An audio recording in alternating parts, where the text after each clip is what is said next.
From New York to our TV and radio audiences worldwide, this is Balance of Power, where the world of politics meets the world of business. I'm David Weston. We start again today with the markets. Abigail Doolittle is here. So, Abigail, they're up, but they're not up as much as they were earlier in the day. They're certainly jittery at this point, David, because it's interesting. On the open, there was this exuberant feeling. We actually had the major averages all up more than 1%. It felt like nothing could stop the bullish sentiment that was happening. Now, not so much. We're looking at mixed markets. The S&P 500 barely higher. Both of the NASDAQ indexes are sharply lower. And the S&P 500 being helped out by some of the cyclical sectors, which is healthy, the financials and some of those other sectors, industrials. But on the other hand, you have the FANG index, a proxy for the stay-at-home trade with those mega cap companies that have done well with the stay-at-home shift that we have seen over the last few months, down 1.5%. In fact, now down about 4% over the last 4 days.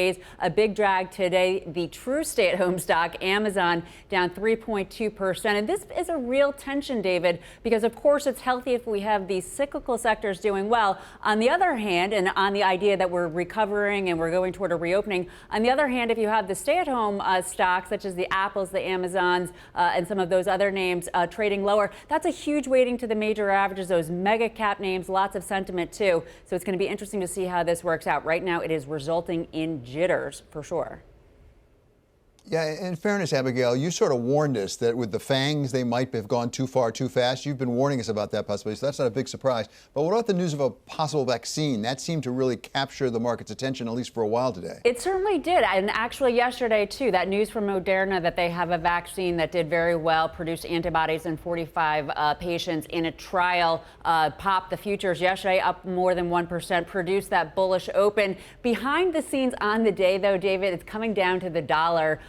We really have this strong inverse relationship, as happens at certain periods of time, between the dollar and stocks and risk assets. So today we had the dollar at one point down 0.5%. Now the dollar's down just 0.3%. That's incredible sensitivity to just a change of 0.2%. Over the last month, the dollar is down a little bit. The S&P 500 higher on the year, though, David. The dollar is up. The S&P 500 down just a little bit. So keep an eye on the dollar.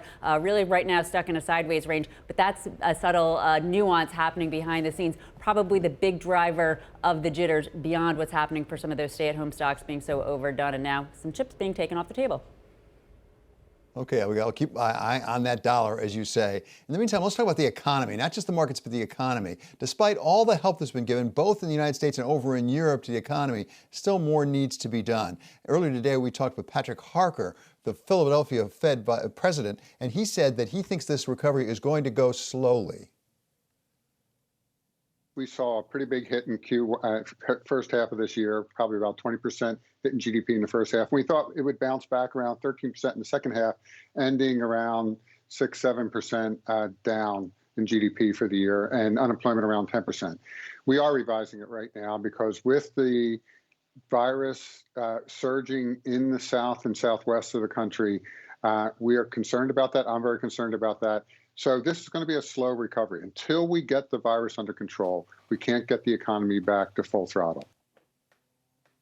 To give us a review of the economy, not just in the United States, but also over in Europe, we welcome now Megan Greene. She's an economist, and she is senior fellow up at the Harvard Kennedy School. So, Megan, great to have you back on with us. Start with the United States first. The Fed has done an awful lot already for this economy. Is there much more we can really expect from them? They've got a meeting a couple of weeks from now.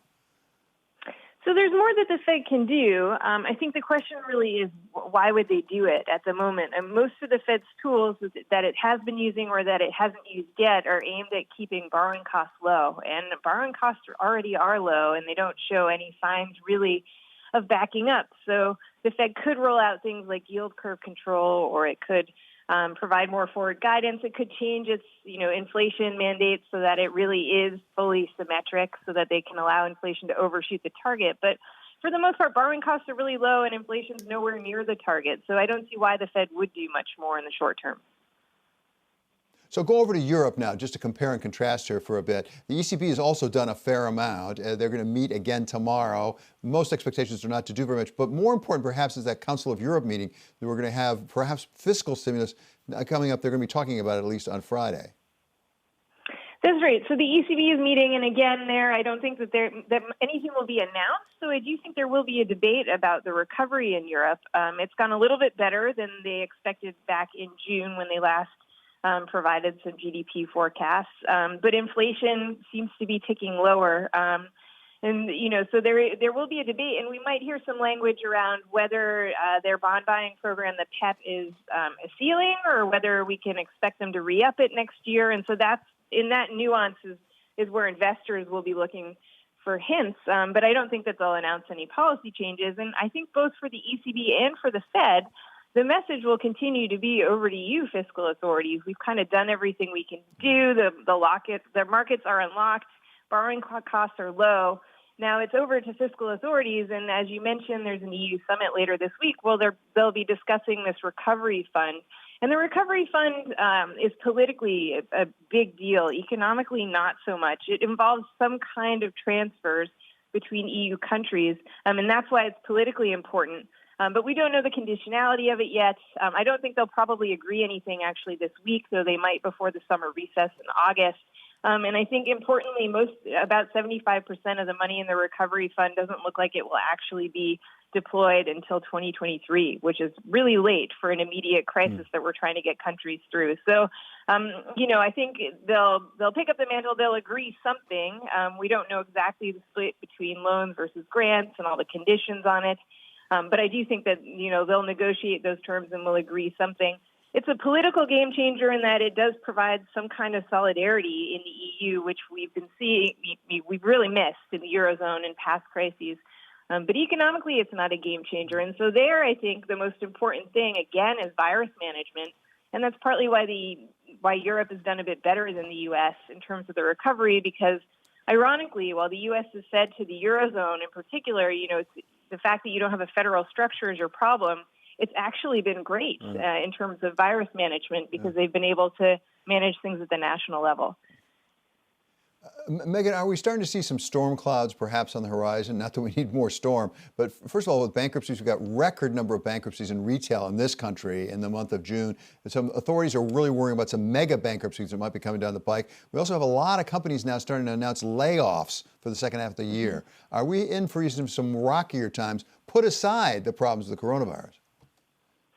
Yeah, definitely. The Fed could step in and address liquidity issues, but it couldn't address solvency issues. And so we're now starting to see those crystallize, and we're really just at the beginning. So I do think we will see a continuation in the surge of bankruptcies. And then I actually think unemployment in July could go up because while the government extended the amount of time that companies could use to spend the PPP money that they got. They didn't get more money, and most of them had already budgeted so that it's running out right now or has already run out, in which case a lot of those companies are going to have to lay those workers that they had brought back on payroll back off. So I think we could see an increase in unemployment. So even aside from the virus, the fact that we've got more cases, that means we're rolling back some of the reopening, and that will harm demand. I think beyond that, and that is a huge issue, there are these other factors that should be a drag on the economy as well. And so the recovery was always going to look V-shaped initially because it's really easy to get the first 20% of workers back in the workforce. It's going to be a longer, harder slog from here. Yeah, exactly. A long way to go. Thank you so much to Megan Greene. Always great to have you with us. She's a senior fellow at the Kennedy School up at Harvard. Coming up here next, we're going to talk with the Lieutenant Governor of California, Eleni Kounalakis, about what they're doing in California. They're going to have to take a step back in order to go forward, it appears. That's coming up next on Balance of Power on Bloomberg Television and on radio.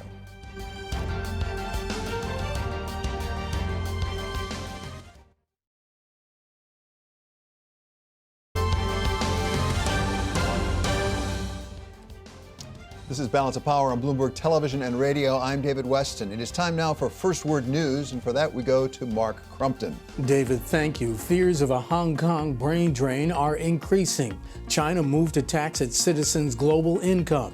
That would undermine Hong Kong's appeal to thousands of workers and other white-collar employees from the mainland. They could face a tax rate as high as 45%.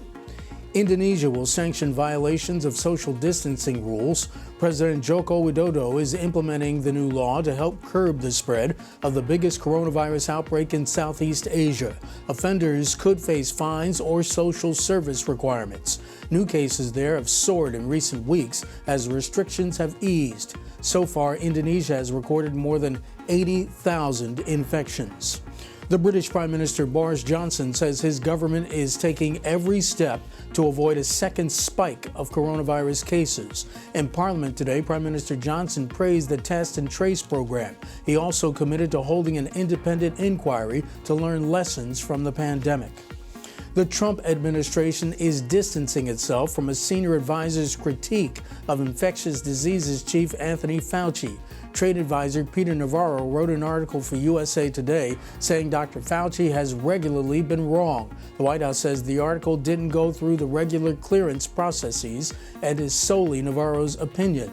President Trump has chastised Dr. Fauci over his caution about the coronavirus. Global news 24 hours a day, on air and on Quick Take by Bloomberg, powered by more than 2,700 journalists and analysts in over 120 countries. I'm Mark Crumpton. This is Bloomberg. David? Thank you so much, Mark. California was one of the first states to shut down large parts of its economy, but now it looks like maybe that first time didn't quite take. We welcome now Lieutenant Governor Eleni Kounalakis from California. So, Governor, thank you so much for being with us. Really appreciate it. Give us a sense of what changed on you. It looked like you had it under control. Now, not so much. What came up that surprised you? Well, David, we were the first state in the United States to issue that stay-at-home order, and we definitely flattened our curve. Then we were one of the first places to start reopening, recognizing that the impact to the economy was very serious. People needed to get back to work. So we dialed it open. And the governor has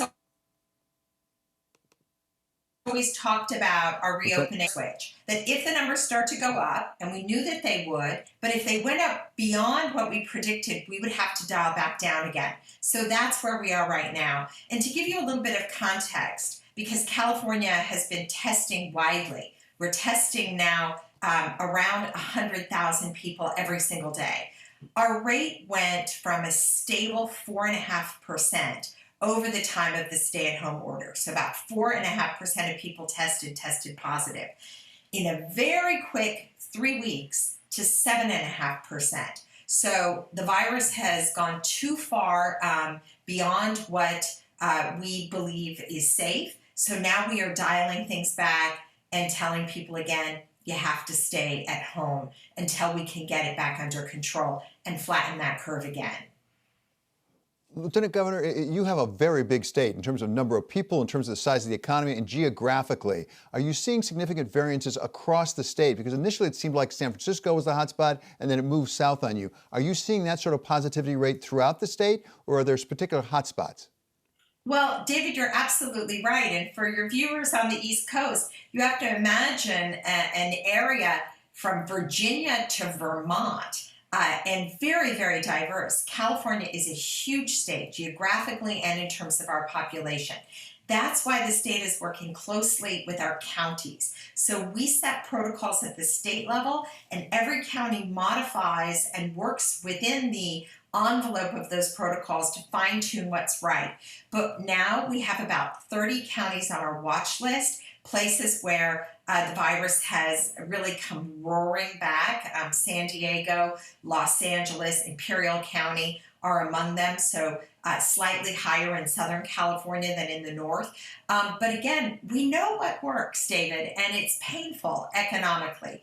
But we know that when people stay home, and most importantly, when we adhere to those protocols of wearing a mask, washing our hands, and social distancing, we can bring it back down under control.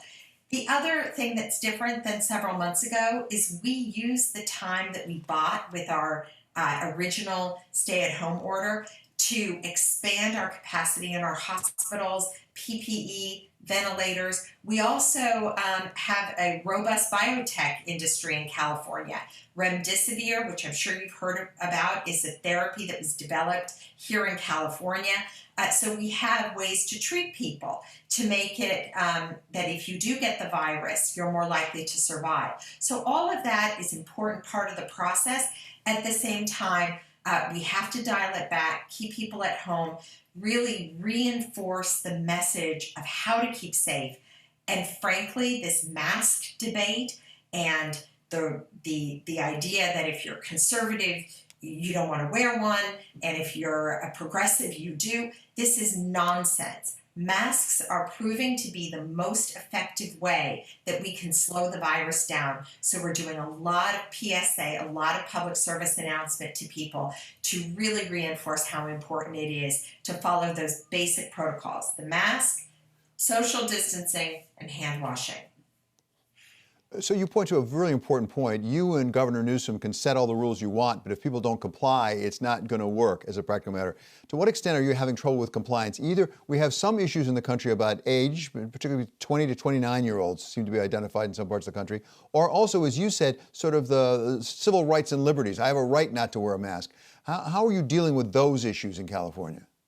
You know, we are a pretty science-based state, and I think that we don't want to be too hard, particularly on young people, because I think to some degree it's hard to understand this virus because the science is still a little murky on how it's transmitted, why some people get more sick than others. So what we're doing is we're ramping up our education and really trying to help young people in particular, but everybody understand how important these protocols are. So that is our approach, is education, getting the science out there. And yes, to the degree that we need to use tools for enforcement, you know, that if businesses are operating in a way that's unsafe, we'll do something about it. But that is not the preferred approach.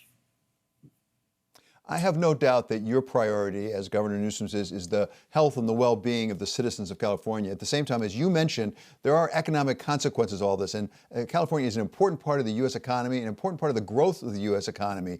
What is this dialing back going to do to the California economy and your growth and your employment? So California, going into this crisis, had a budget surplus. We had a rainy day fund that was the biggest it ever been. Those things are helping us to get through it. Nevertheless, we have a pretty significant budget deficit, and we are continuing to call for more federal aid. That federal aid will allow us to be able to close the gap and in particular avoid some pretty significant cuts to education. So we are calling very loudly for more federal aid. And I'll also say that we're calling for aid for our cities. You know, California has a very important part of our economy is our tourism industry. And obviously, tourism is being hit very hard. So we are hoping for additional federal funds to make up for the fact that we're not going to have those hotel tax funds coming into our cities. The other thing, and again, your viewers are really focused, I know, on the economic consequences.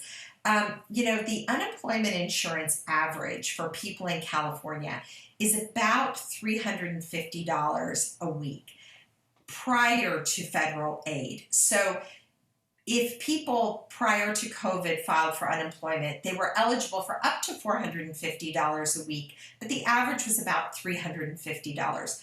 Very difficult to live on that.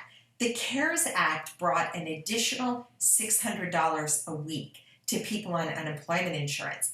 That is a very, very significant difference, and those supplemental funds are set to run out at the end of this month. California has 6.2 million people who are collecting unemployment insurance right now. That is going to have a very significant impact on how our families are able to survive these very high, unprecedentedly high levels of unemployment. So again, calling for additional aid from the federal government is a very important part of our message here in California, and we really hope that they're going to respond the right way. And finally, Lieutenant Governor, you make a very important connection there. Insofar as we have to dial back in some places like California, that will extend some of the unemployment. And so it means those benefits are going to have to go longer, perhaps, than we thought when we first did it as a patchwork matter. David, that's exactly right. So, this is a message that's important for me to get out. Our leaders in California have been trying to get this message. We have a robust delegation from California in Congress, headed up by Speaker Nancy Pelosi. I know she's fighting for more. But this is the Sunshine State. We are optimistic. We know we will get through it. We know that all the things that made our economy strong, our innovation, Silicon Valley, we're number one in manufacturing. These things will come back. But the more that the federal government is willing to step up and help us get through this unprecedented time, the better that we're going to be able to come back stronger when we do get through this, and we will. Right. Yeah, I'm sure you will. Thank you so much, Lieutenant Governor. That's Eleni Kounalakis. She's Lieutenant Governor of California. And she mentioned it, the leader of the congressional delegation from California is Nancy Pelosi, the Speaker of the House. She will be with us for an exclusive interview on Balance of Power tomorrow. This is Balance of Power on Bloomberg Television and on radio.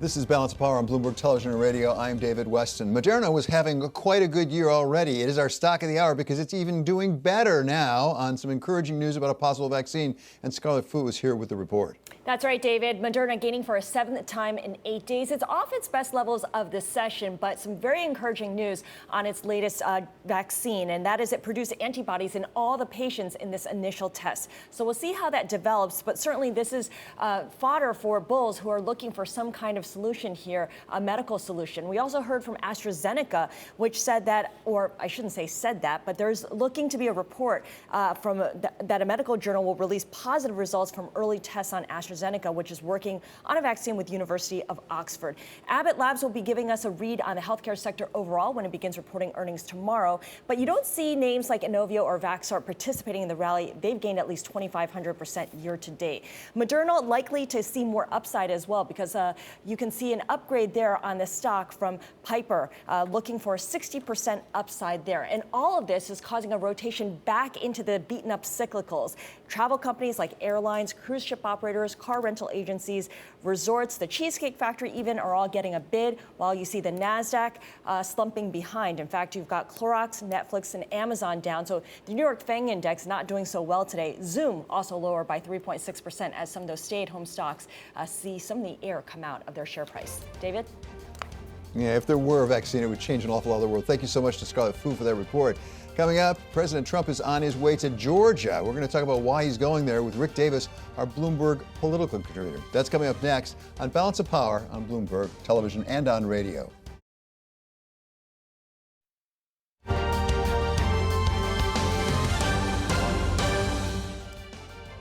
This is Balance of Power on Bloomberg Television and Radio. I'm David Weston. Republican Senator David Perdue of Georgia is going back to his home state today together with President Trump. But before he left, our own colleague Kevin Cerulli caught up with him and talked to him about the prospects for more stimulus, as well as why he's going back to Georgia. Well, we just passed a $2.9 trillion relief package a few months ago, and we've been implementing that. It's about half implemented right now. We've also created about 7 million new jobs in the last 2 months. The economy, as we begin the reopening, is creating jobs right now. We had a hindrance to people going back to work, and that was a premium on the unemployment. That expires, and I believe a lot of people will then begin going in and absorbing those jobs that have been created. So that's number one. Number two, we're looking at it very carefully right now. We have another phase of aid that we may be voting on even next week. That might include liability protection, some funding or reprogramming of funding for possibly our smallest towns and communities.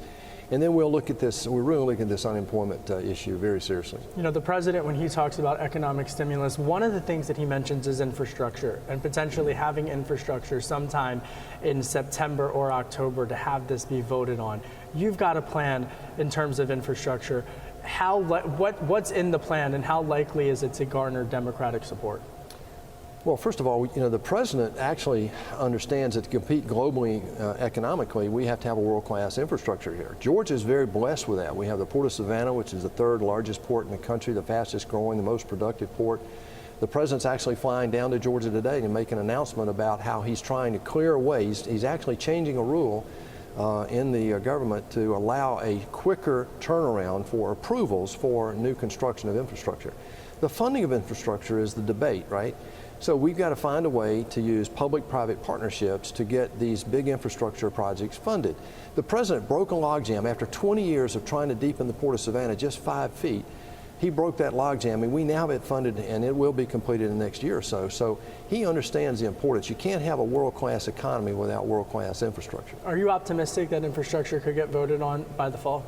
Yeah, but it'll be the structure of that is still in debate. The president wants he wants to go big, and I understand that. We are trying to digest right now $2.9 trillion of aid that we just approved and appropriated, which added about $3 trillion to our federal debt. That's something that we've got to get serious about. But I'm also considerate of the fact that we've got to make sure the economy continues to dig its way out of this shutdown. I mean, we shut the economy down. It's never been done before. We created 7 million new jobs in May and June. That's remarkable. It surprised everybody. If that were to continue, we'll be digging out of this thing sooner than later. Let me follow up with you on infrastructure, because it's not just bridges, it's not just roads, right. It's not just cutting through regulatory red tape. It's also cyber. Yeah. When you look at the developments as it relates to China, and you being a member of Senate Foreign Relations, this has to include cyber, does it not? Well, it already does. I mean, since President Trump got in office, we've been working diligently to get broadband to our rural communities. America has gone through 50 years of urbanization. I think we can see some of the ills of that right now. One of the great resources we have are our rural communities. The problem is they don't have access to broadband the same way our major cities do because of the economics of it. So the government has been moving on that. The president has been very supportive of that. I know the Department of Agriculture in our state has several projects that are bringing billions of dollars of investment to infrastructure that will bring broadband to our rural communities. So that's a big deal. As we learned coming out of COVID, telehealth, teleeducation, all that requires a broadband infrastructure, and that's what we're focusing on right now. Senator David Perdue of Georgia talking with our colleague Kevin Swirly earlier today. We welcome now Bloomberg political contributor Rick Davis of Stone Court Capital. So, Rick, let's start with the most basic. Why is President Trump going to Georgia right now? Georgia has been a pretty deeply red state, hasn't it? Oh, it's been a predictably red state for the better part of the last 30 years. And it shouldn't even be a part of the dialogue in a general election as to whether or not the Republican nominee can win in a deep South red state. That being said, every public poll that we've seen indicates the president is well below double digits. And in fact, most of the averaging of polls in Georgia shows him only up about 3%. So he's going to protect a state that the Democrats hope to turn into a battleground state. And he's spending money and time there, which is already inuring to the benefit of the Democrats, because by having to do that, he's not going to other battleground states that could use that time, money, and advertising. So it looks like the president's political map, if we can call it that, is expanding rather than contracting. He's going to have to fight in more states than maybe people thought he would have to fight. What did we learn from that rather extraordinary Rose Garden peroration yesterday? It went on 63 minutes, I think, or so. And a lot of it seemed to be directed to his campaign. What did we learn about his strategy going into this election? Well, I don't think he ever anticipated personally being this far behind this late in the game, right? I think they had a lot of plans early in the year before COVID hit to run up the numbers on whoever the Democratic nominee was going to be. And ultimately, we know he invested a good part of last year in attacking Joe Biden, who he thought ultimately may become the nominee. So they thought they would be in a much better position today in the polls. So he's unhappy with his campaign about the state of the current competition. That also has limited him in the sense that, COVID has completely restricted his normal campaign activity. We know he loves to be in the crowds. We know he loves these big arenas packed full of people. And efforts to try and restart that have failed also in the last couple months. And so there isn't much going right in the Trump campaign right now, or in the direction of the country. When you look at the polling data and you ask people whether they think the country's on the right track or the wrong track, you're up to over 60% of the people saying we're on the wrong track. That is usually an articulation of their unsatisfaction with the current administration.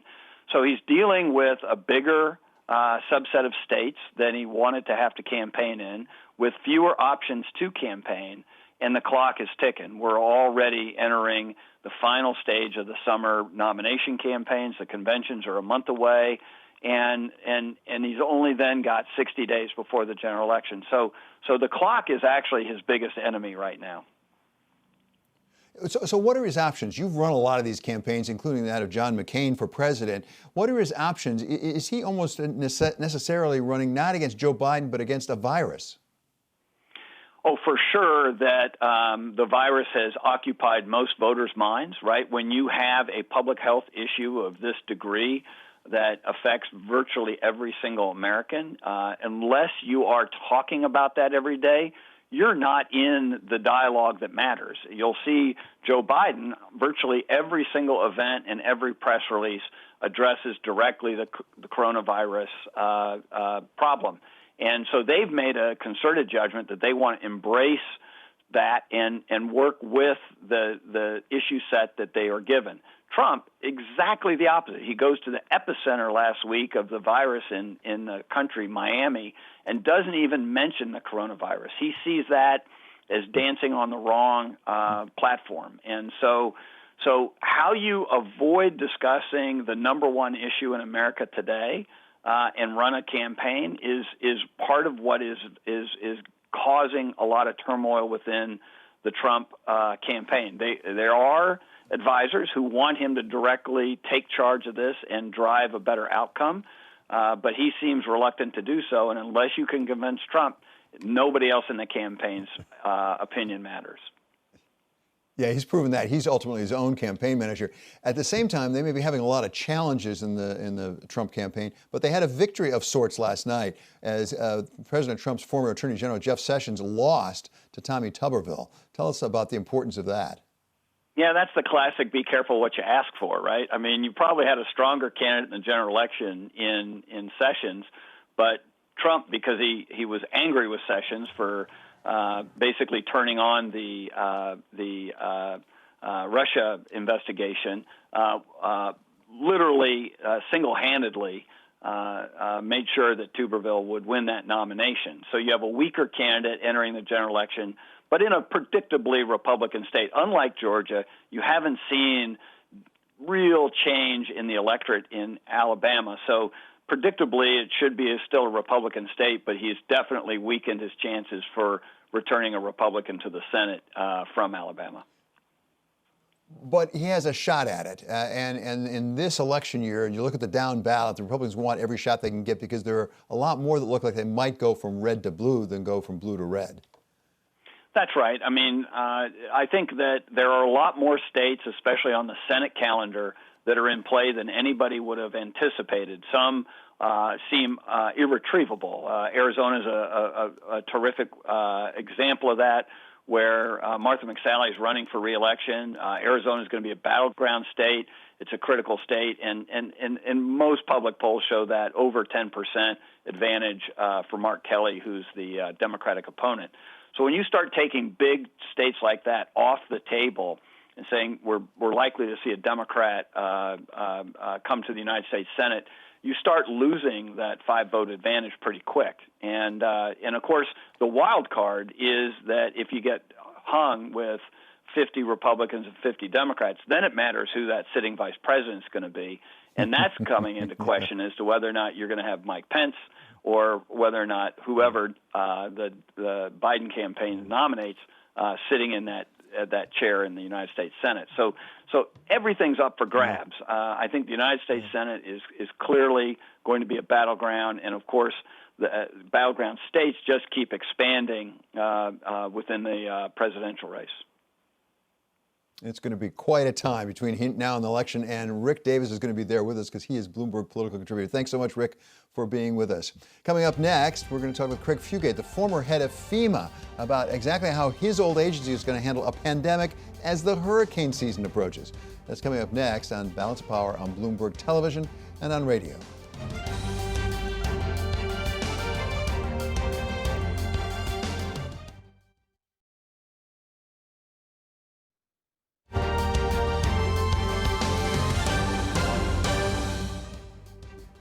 This is Balance of Power on Bloomberg Television and Radio. I am David Weston. The Federal Emergency Management Agency is right on the front lines in responding to national disasters, such as we've had with the pandemic. And already, the pandemic has triggered the declaration of 57 major disasters. And we aren't done with it yet, goodness knows. We welcome now someone who was the head of FEMA. He is Craig Fugate, to take us through exactly what's happened. So, Craig, thank you so much for being back with us. Give us your sense about how FEMA has handled this pandemic so far. Well, I think given all the restraints they have, I think they've done an adequate job. I think we have to remember that very few agencies are able to respond without significant input from the White House. And give us a sense of what the constraints are that the White House has put on them.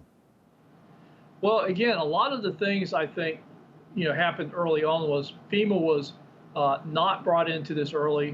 When they were brought in, they were thrust into a role that historically we had always planned for Health and Human Services and the CDC to lead, and that FEMA would be the crisis manager for the president, coordinating with the other federal agencies and with the governors. So the roles were new. It was rather late as we saw the crisis increasing. And then some of the tools that we had weren't utilized early or to the maximum extent. A big one was the Defense Production Act. Elements have been used, but I think we're seeing now that demand for things like PPE are still, reports of shortfalls, and as we see more demand as we're trying to reopen the economy. Do you have a read on the strategic national stockpile and where we are on that? How much more PPE we've sort of amassing? Because goodness knows this is not over, as we're seeing in Florida, we're seeing in Texas, we're seeing in Arizona and California. Well, I think they've been trying to restock, but the problem is the demand for the N95 masks are such that those masks are going out to where they're needed. So what they have been able to stockpile, I think, are the more less medical grade, more protective for particularly for shelter operations, other things they've been trying to stockpile. But again, this goes back to, since we don't have domestic production for a lot of these critical supplies, we're competing in a global supply chain. What is FEMA doing, or what could it do with respect to testing? Because we're still lagging behind, certainly in some states. In Florida, again, you know Florida terribly well, goodness knows, Greg, but Yep. Florida is really lagging behind in the testing. Well, we may get to the point where I don't think testing is going to do as much good. We're seeing such a high infection rate. The idea of testing is once you got this under control, is to test very specifically and isolate people, not this wholesale testing, which is really, I think, an indication we've lost control. But again, FEMA's a sorcerer. They're not going to come up with the protective measures or guidelines. But when CDC and others say these are the things we need, then FEMA, through its procurement processes, can go out and start trying to purchase this. But again, it goes back to, we do not have a lot of this domestically produced. We're competing in global supply chains, and FEMA cannot create something that doesn't exist. They can't buy something that's not there. In fact, we're seeing where a lot of instances where below grade or unapproved products have been sold. And again, this is not something that FEMA was designed to do, is to sort through all that. Is this something that should be fixed for the future? And does it require legislation? You've talked a couple of times now about basically the sourcing. And it turns out, I certainly didn't know it, that an awful lot of our personal protective equipment when it comes to medical and public health issues comes from China. Is this something that we can fix in this country, and how long would it take? Well, as Mayor Bloomberg used to say, capitalism has its points and it also has its weaknesses. And I think this is where we have to look at building in inefficiencies into the system. Our very efficient, just-in-time, low-cost delivery system works well day to day, but it doesn't work well in disasters or as we're seeing in a pandemic. So the only way we can get the private sector to increase capabilities is to create the incentives, which means that we're going to have Congress look at this and go, how do we increase domestic production? Should we offer tax credits? Should we offer incentives? Should we offer purchasing of large quantities of domestic production to rebuild our stockpiles? And should we move our stockpiles from being designed to be the first response to more of disasters or a bioterrorism attack versus a national pandemic, as you point out, all the states and territories and many federal tribes are all dealing with simultaneously. So we need to look at, with this pandemic, what the supply chains and vulnerabilities are and make some decisions about what we should start incentivizing to bring back domestic production and the capabilities we may need. And pandemics aren't the only risk in the medical world. I think we need to look at other infrastructures like our electrical grid, telecommunications, and look at how much of that infrastructure is actually supported by global supply chains. Okay, thank you so much to Craig Fugate, former head of FEMA. I'm delighted to say Mr. Fugate will be staying with us for the second hour of Balance of Power on Bloomberg Radio. We'll talk about what happens as we have a hurricane season hit up against the pandemic. In the meantime, right here on Balance of Power, we're going to be talking about China and what the possible effects of those sanctions may be. This is Balance of Power on Bloomberg Television and on radio.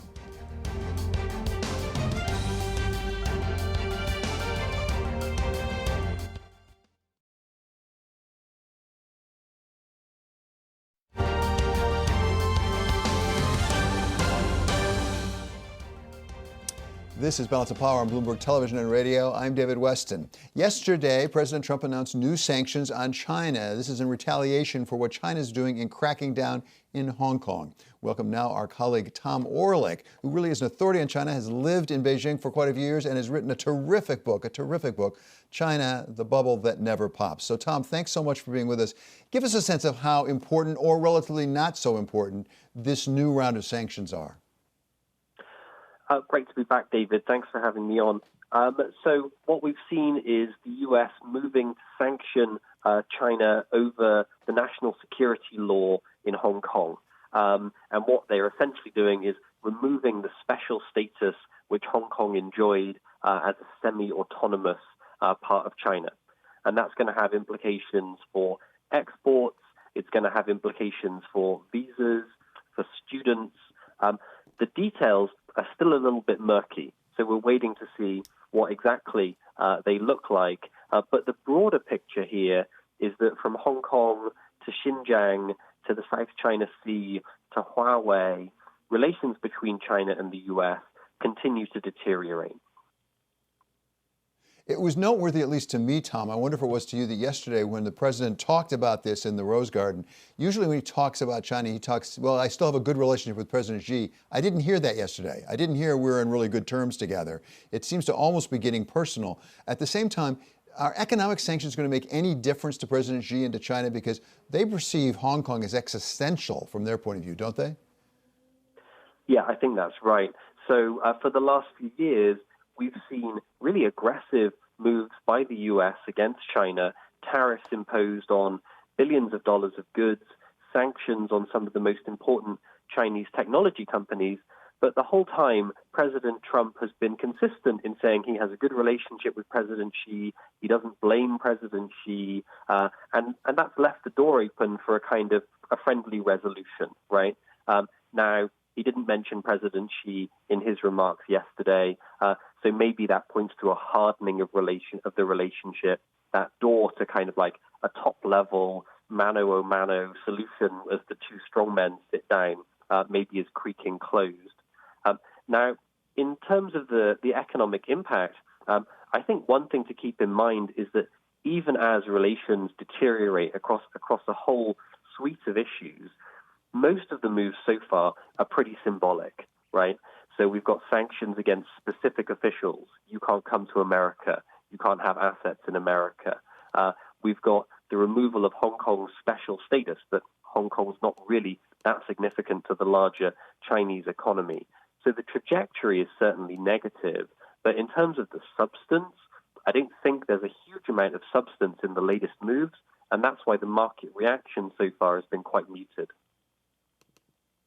Yeah, it's fascinating.